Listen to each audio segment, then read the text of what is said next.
All right, so I wanted to introduce Randy to you. He was working with the David Clements campaign, and we met actually at the park here in town, but we've been friends on Facebook for quite a while. So I wanted to introduce Randy to you and let him introduce himself, and then he's going to talk to you about unity among conservatives. And then at the end, I have a surprise for you about non-unity. Well, just so you know, I am allergic to tar and feathers.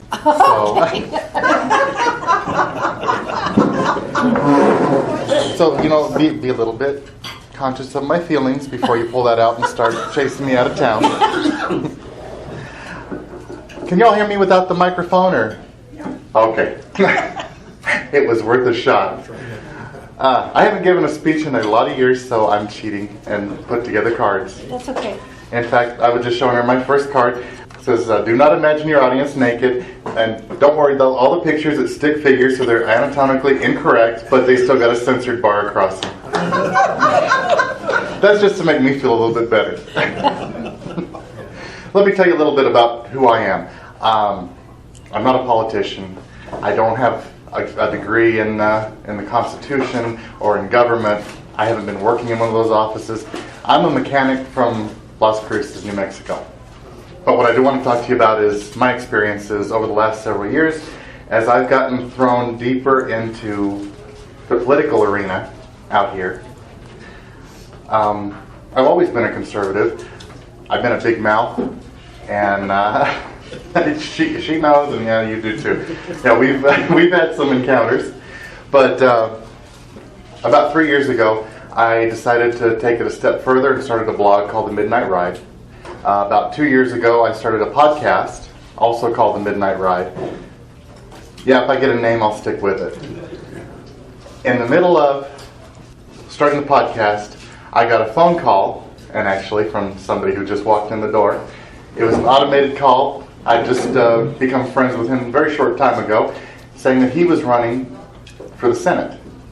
And I found myself all of a sudden going from putting my toe in and stepping forward a little bit at a time to absolutely being thrown into the deep end. Every time I turned around, I was being pushed further and further out of my comfort zone. And I'm sure there's nobody in this room that's experienced that, right? You guys are here, so I'm sure you're used to fighting the fight. I ended up becoming a member of a statewide group with national support that we were able to support David's campaign very well.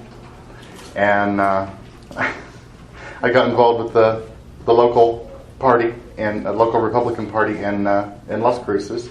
I ended up becoming a pre-primary delegate in Albuquerque, not even knowing there was such a thing as a pre-primary delegate until I was told I needed to become a delegate. I didn't know any of that stuff. I started engaging with people that I'd only seen in the newspaper. Became actively involved in promoting not just one good person, but several good candidates that I met. And we've got a bunch of conservative candidates that are great people. I have recently started writing a regular column in the Las Cruces Sun News, editorial column, in a liberal paper, and I'm one of the two voices of conservatism. So I get made fun of a lot and get called a lot of names, which lets me know I'm on the right track. There you go. Doing something right. Now, there was a lot of positives that I found from this experience. Like I said, I met a lot of good allies. Some of them are sitting right here in this room. Some are right here beside me. And I also came across some negatives I didn't know existed in the conservative movement in the Republican Party. And it caught me off guard. I felt a little bit naive at the fact that I figured we had the moral high ground on liberals at every turn. And I discovered that's not always true.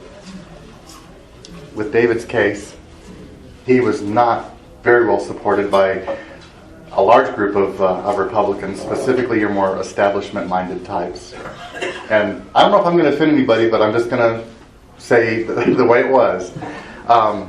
He got accused of a bunch of stuff. He got called names, and his supporters did too. I've been called by conservatives, either Republicans or other, I've been called a libertarian and a Tea Party member as if it's a bad thing. That really freaked me out. I've been called an anarchist, a liberal plant designed to bring down the party, a traitor to the GOP, all sorts of abhorrent stuff.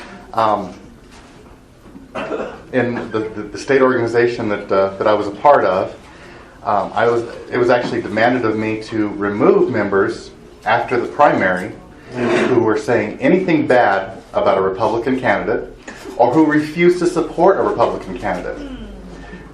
Basically what happened is on the day I was named as director of that group, I also resigned from that group. It was the weirdest thing in the world, but I couldn't do that. And I couldn't understand why a conservative of any kind would want to have me do that. We should all have our voices, and our principles should all be very important to us. They actually put up a posting, and I wrote this down. This is what it said. It says, "Don't do it. Don't stand on personal principles and allow the Democrats to retain the majority in the Senate.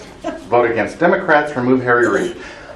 I vote against Democrats almost all the time. I was all for removing Harry Reid, but the idea of not standing on our principles, when this country was created by people who stood on their principles, the party that I love, I know that not everybody here is a Republican. I'm a Republican and I love my party. My party was created by people standing on their principles, and the consequences that they were facing were life and death. At the foundation of our country, these people were looking at being executed if they were caught.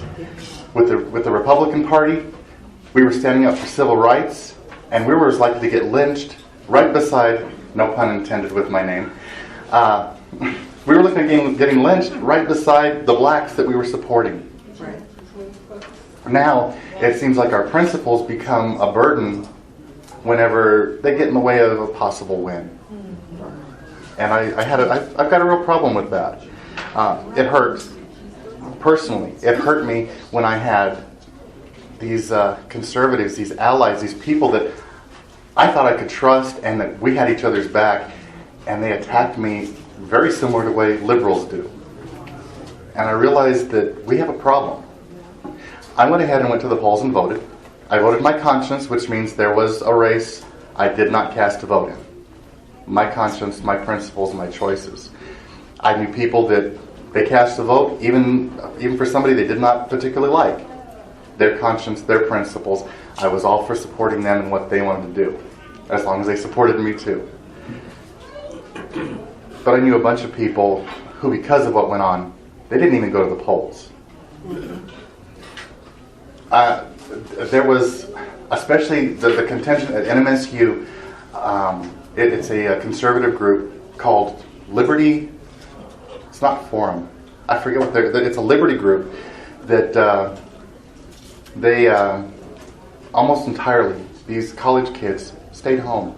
They didn't cast a vote for anyone on that day because they had felt so alienated, they felt attacked, and they felt like all they were really worth was their vote. They were basically a tool to be used when it came time for an election. And instead of just biting the bullet and going to the polls, they allowed their feelings to keep them out. And I understand that completely. I think we've all felt that way. You feel like you're used and you don't always want to step up. You don't always want to go ahead and put yourself in a position where you're even around those people or doing the same thing as those people who are treating you so badly.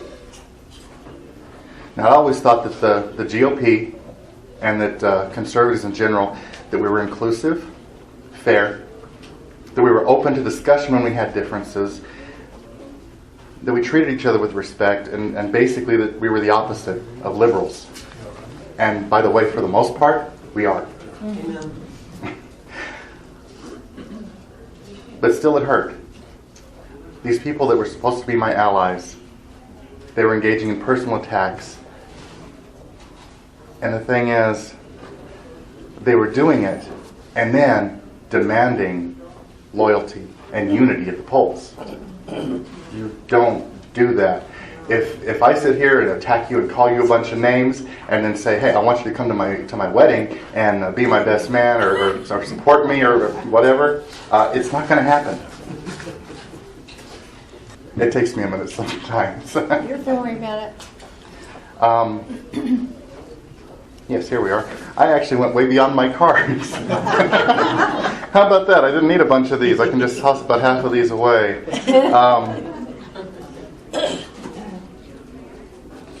Yeah, the problem that we have actually goes both ways. Because while we were attacked, there's other people on the other side that attack as well. You see it right now with the debates going on for president. Donald Trump is a good example. He is being attacked, and his followers are being attacked for being complainers, whiners. After the debate, they all talked about how he was attacked, how he was unfairly attacked. Well, they're basically saying these people are bratty children. I've seen sites where they're being called conservatives with the word conservative put in quotation marks. They're basically saying they're not conservatives because of who they choose to support. Ron Adair's New Mexico Political Journal site has actually, by the way, another site that decided to kick me out and ban me. They're doing the same sort of thing. They've decided who they like, and they're attacking the people that they don't, who are also running for the Republican ticket. He's gone after Trump's people. He's called Rand Paul and his supporters fringe loonies. And to be fair, Trump gives just as good. Trump has been attacking people left and right on personal levels. His followers are attacking people left and right.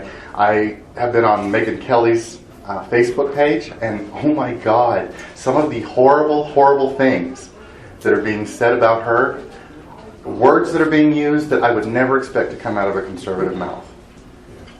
So it goes both ways.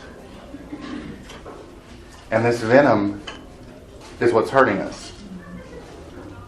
I've got a quote, it's one of my favorites. It was Abraham Lincoln in 1838, the Lyceum Address. Some of you probably already know what I'm going to read. At what point then is the approach of danger to be expected? I answer, if it ever reach us, it must spring up amongst us. It cannot come from abroad. If destruction be our lot, we must ourselves be its author and finisher. As a nation of freemen, we must live through all time or die by suicide. And he's talking about the nation, but he can also be talking about the Republican Party. He can be talking about conservatives as a whole. Our movement is on the verge of committing suicide because of the way we treat each other. We're dividing each other up. We're separating ourselves from each other, and you see it. We have better ideas than the liberals on every point. We believe in smaller government, less federal control, lower taxes and fairer taxation. Yes, I wrote it all down so I wouldn't forget anything good. We promote American exceptionalism. We're for fiscal responsibility, including a balanced budget, which my county now has a budget. Almost all Democrats on the commission, we have a budget that's over $15 million more than what we're bringing in this year. Okay. So thank you, liberals. We believe in personal responsibility over government dependency and victim mentality. And we believe in adherence to constitutional principles. We should be winning. But we're now at an all-time low as far as membership in the Republican Party. Gallup poll for July is showing that 23% of the eligible population to be a member of a party is 23% Republican. Independents are at an all-time high with 46%, and almost half of those independents are conservatives. So these are independents that they're either conservatively independent or they're involved in these other third parties, alternate parties, whatever you want to call them. Democrat numbers are not changing. They're pretty stable. So it's not a case that Democrats are outstripping us and becoming stronger. We're weakening ourselves. We have so much splintering and division going on. People that are traditionally Republicans in previous ages. They're now libertarians, constitutionalists, conservative independents, and a lot of them are now unaffiliated. And they don't care to vote. They won't go to the polls no matter what. So we have a large group that's just not supporting anybody. I don't know what that's about, so I'm going to skip that. You guys are being so nice to me. I appreciate that. We'll have questions later. Okay. And I'll give you some answers that may actually have to do with what your question is. We'll see. Get the time those. But the thing is, we have so many people now that they're seeing no difference between the Democrats and the Republicans. And the thing is, it's a fair point. We've done something that I think is a big mistake. We have taken some of the liberal approaches, Saul Alinsky's Rules for Radicals. I've heard people actually say there are some things that Alinsky said, some of his rules, that are actually very effective. So we should be embracing some of that and using that against our enemies. The problem is, anything liberal, I've noticed, tends to work more like a virus. And I think we've infected ourselves and hurt ourselves by becoming more like them. And in the process, where the Democrats, basically, when they do this bullying technique and forcing everybody under their thumb, it works for them enough to keep their membership steady. For us, you know what happens. You're going to do this and you're going to do it my way. People are getting out. They're not going to put up with that. So our party is splintered, and we're losing such a block of power that we used to have.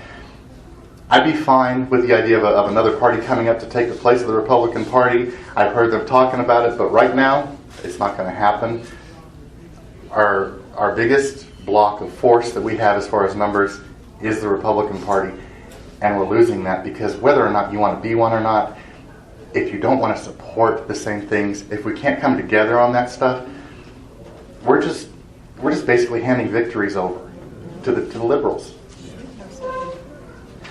Bottom line is, if we don't stand together, then defeat is going to be our constant companion. We might as well get used to it before much longer.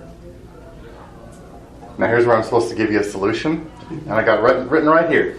No easy solutions. There are none. I can't tell you what to do, and I don't have any magic pill to straighten things out. What I can tell you is that I can point out the problems that I see, as I'm doing today. I have felt this message has been laid on my heart, and Marcia can point out that I've actually said this in several different forums at one time or another in different ways. Bottom line is, we need to speak out about this sort of thing. Maybe we'll have people that shut it out and don't listen, but the chances are we're going to find some kindred spirits that this sort of thing is going to resonate with, and maybe they'll stop and say, hey, I've made those mistakes, and we need to stop doing that. I've done it. I have sat there and bullied people and didn't realize I was doing it. I've had to apologize to so many people lately as I've realized just the damage that this is causing.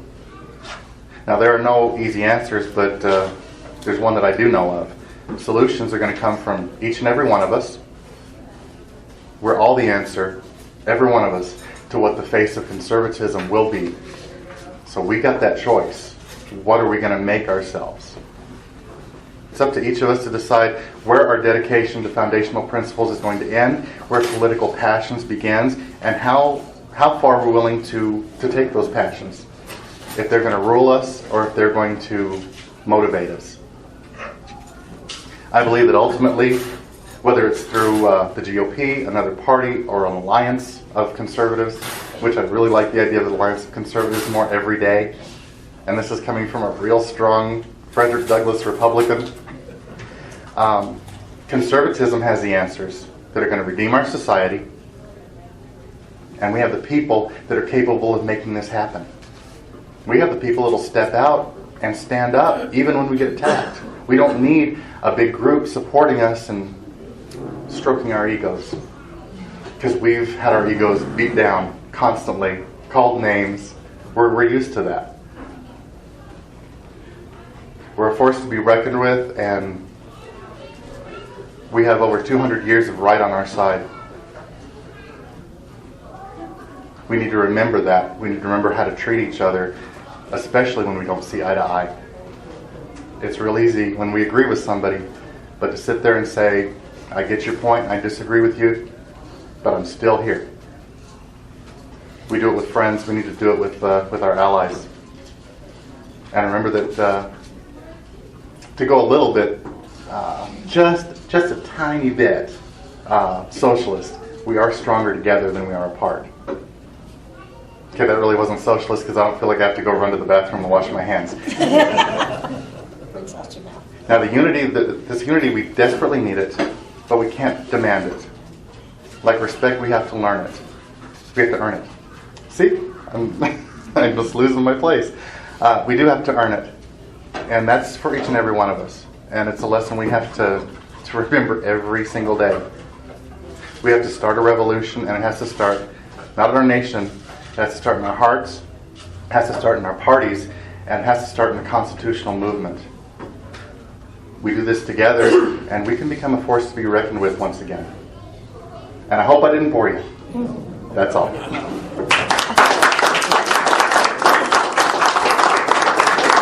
Aren't you glad I didn't have a slideshow or anything? Do you have any questions? I would ask that you might comment about the election issue. I think a lot of people are not participating in elections because they have no confidence that the election system is actually honest. And the way Ron Paul was handled in the last national election at the Republican convention was real proof of what's going on, even in the Republican Party. Could you address that issue, sir? Well, I'll start off with Ron Paul because David knows I'm not a Ron Paul supporter. If Ron Paul actually won a primary, he'd have my vote. I'm not sure he would have my vote before then, but I'll tell you what, you're right. He was treated really shabbily. They tried to, he tried to go in and basically get the nomination the same way that Reagan did. But because they didn't want Reagan at that point in time, they made changes that never should have been made to keep that sort of thing from going on. They pushed him out, and they treated him like garbage. He should have had a fair shot, and quite frankly, I wouldn't have had a problem with Ron Paul becoming our presidential candidate instead of Mitt Romney for several reasons, including what I think of Mitt Romney. You're right, though. There's a bunch of reasons that voter turnout has dropped so badly. I don't know what your numbers are here in Alamo. I know in Cruces, we're hitting, 5-6% of the population is coming out for elections, especially local ones. People see every politician is corrupt. They see it as it doesn't matter because it doesn't matter who you get in. They're going to get in there and they're going to cover their own butts, and they're going to sit there and do what they need to do to keep their job. Ours is 12%. 12% is pretty good for us. I'm jealous now, and that's pretty sad because 12% is pathetic. Yeah, it is. 88% didn't vote. Oh my. But you know who's the least voting is usually our Christian groups. That's right. Yes. I'm sorry, I worked elections for many times and I saw the signature books because I ran the signature books till we went to the regional. And the poorest turnout. Mm-hmm. It is. There's this huge disconnect between Christians of any kind, Christians and Jews, and there's a disconnect between their religion and politics. And a lot of them have bought into this whole thing of separation of church and state, which is not a thing, but they bought into it. Well, we're supposed to be interested in spiritual matters, so what goes on here, we're not supposed to get involved in that. Well, every Christian, we have one person that we're supposed to look to as our ultimate example, and guess who was a political rebel? It was Jesus. They can't quite get that through their head. By the way, another way that I'm stepping out of my comfort zone is I am actually in the process of writing a book on that subject. Good deal. It'll offend a whole bunch of people, so we'll see what goes on there. But yeah, we've got to find a way to get our Christians, our churchgoers, to step up and say this is important. We do need to deal with this.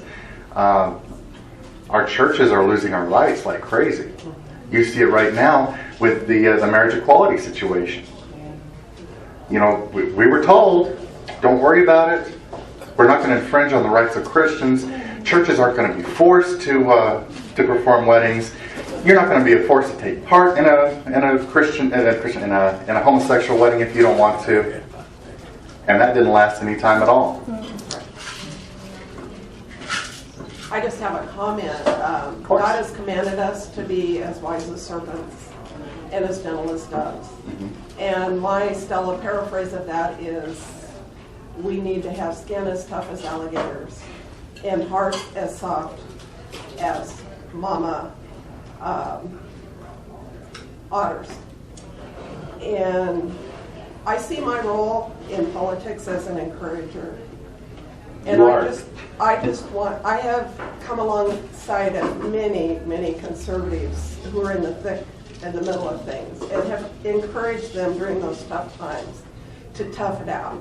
And I just want to say I am so glad that I was there to encourage you, that you took a time out and that you came back and didn't give up, because I know you wanted to give up. Yes. So thank you. Okay, I don't talk about that too much, but she's right.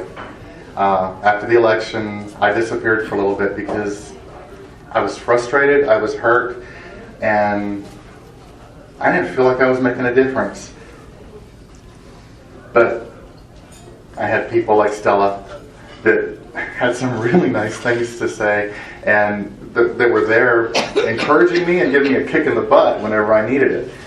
And there were also some other people that I came across who were feeling the same way I was, and I found myself putting my feelings to the side to help them out. And you know, you can only do that for so long. You know, fake it until you make it. I ended up feeling a whole lot better about things. And you know what? If we lose and we go down in flames trying to bring back conservatism, we trying to bring back what's right in this country, at least we were fighting the fight. And I'd rather go down in flames while fighting than going down in flames while watching the flames get closer to my house while I'm sitting in there watching TV or playing video games. Well, let me tell you what's going on here. And we just had an election in this county, and we have new leadership. And the old leadership didn't like it that the new leadership took place. So they have started a brand new group in town. And they have it scheduled exactly at the same time as one of the other meetings, so that they're splitting the party even more. And with them splitting the party even more here, there's factions over here and there's factions over here. And they call it a coup that happened in this county. And I have been in this political mire for 30 years, and I can tell you that has been done this way every single time when they want to change the leadership. So we have two factions warring in this town over leadership, and one has been voted in and the other one hasn't. And some of you know who I'm talking about. I'm not going to mention names because it's not necessary. But the fact is, they're splitting the party on purpose. What would you suggest, outside of our leadership putting a stop to it, what would you suggest would be the best way to blend these two back together? Okay, well, first, I don't see leadership being able to put a stop to any of it. I know what you're talking about. I've been watching it at a distance and closer than you might think. Quite frankly, what I was saying earlier, we're all default. We all do something that causes some of this division, whether we mean to or not. And yes, these people who split off, they have split off and they're separating themselves out. People on the other side have actually helped encourage that split. Nobody's innocent in all of this. That's just the way it is. You know, in order to fix this, it's real simple and it's really hard to do at the same time. Both sides are going to have to put their egos aside, and they're going to have to start finding that common ground, and they're going to have to start apologizing for some of their actions, some of their words. And that's both sides. And realize I've got friends on both sides. And this is just what I'm seeing. I knew you knew, so that's why I Oh brought it yeah. up. Yeah. Yeah, it's not being quiet. No. This was almost looked on like a utopia as far as especially the Republican Party. And so all this discord, it's carrying. People are noticing. Mm-hmm. And it's a case that, quite frankly, both sides need to let go of their egos. They need to be willing to give up some, give some. It's tough. It is. And the thing is, where do you go when one side thinks that their principles keep them here, and another side, their principles are keep them on the other position? It's really hard to decide where is compromise and where is abandoning your principles, which you do not want to do. Abandoning your principles, it doesn't matter who you get along with. If we want to abandon our principles, we could team up with the Democrat Party, and we'd have a voting bloc that couldn't be beat. But we'd be giving up everything that makes us who we are. So it's tough. And there's no simple answers for this sort of thing. It's basically got to come starting in people's hearts. And each individual needs to deal with that. I don't know how many are willing to do that right now. I don't either. Any other questions? I don't have a question. I have a statement. When I was, the reason I'm a Republican, when I was 10 years old, in 1947, my grandfather took me by the hand, and we're going to the polls for him to vote. And I said, "Who are you going to vote for, Grandpa?" He said, "The best man."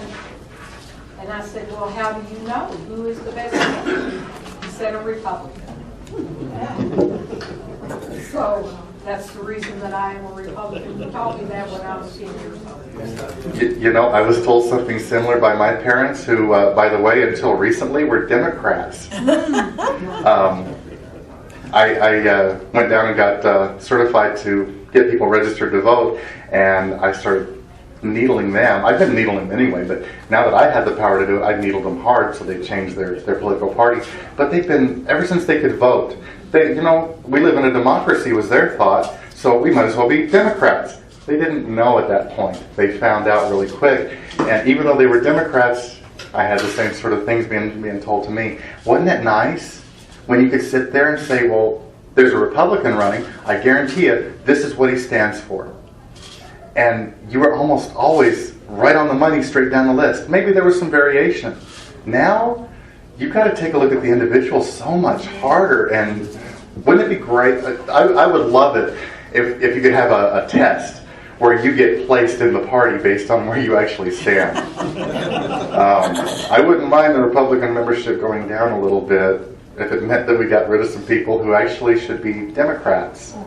People who should be joining Bernie Sanders in the Socialist Party. He needs some company too. I'm sure he's lonely over there. I love that stuff. It's great. Thank you. Well, I know division really well. My father came from a blue-collar Democrat family, and his grandfather was chief of police. My mother's father was the coroner attached to the sheriff's department in a neighboring town. And he was staunchly Republican, upper middle class doctor. And when my parents went to get married, those two families almost drew guns on each other. They hated each other. They never spoke to each other. My mother's father never once spoke to my father the entire time they were married. And my mom and dad stayed married until they were dead. And I know that division. I've heard all the arguments, and it stinks. It does. It hurts. And you're letting, at that point, you're letting your politics override everything else in your life. I actually, a woman that's, she's a big name, and her family's a big name in Cruces. It was a big coup for me because I got her to change her voter registration. She became a Republican. And she was sitting there telling me the main reason that she did it, her daddy died. So as long as he was alive, if you became a Republican, and realize he was a conservative, but he was also a Democrat, lifelong Democrat. The whole family had always been Democrat in Tennessee Valley. And he says, she told me, says, he would disown you, he would cut you off, and you'd never hear from him again. Because of the party line. You know, Barry Goldwater said years ago that the Democrats, the old-time Democrats, were more conservative than the Republicans are today. Isn't that sad? That's changed. Now, I do got to say, there's a group of Republicans and a larger group of conservatives as a whole that are proving that to be untrue. More and more every day.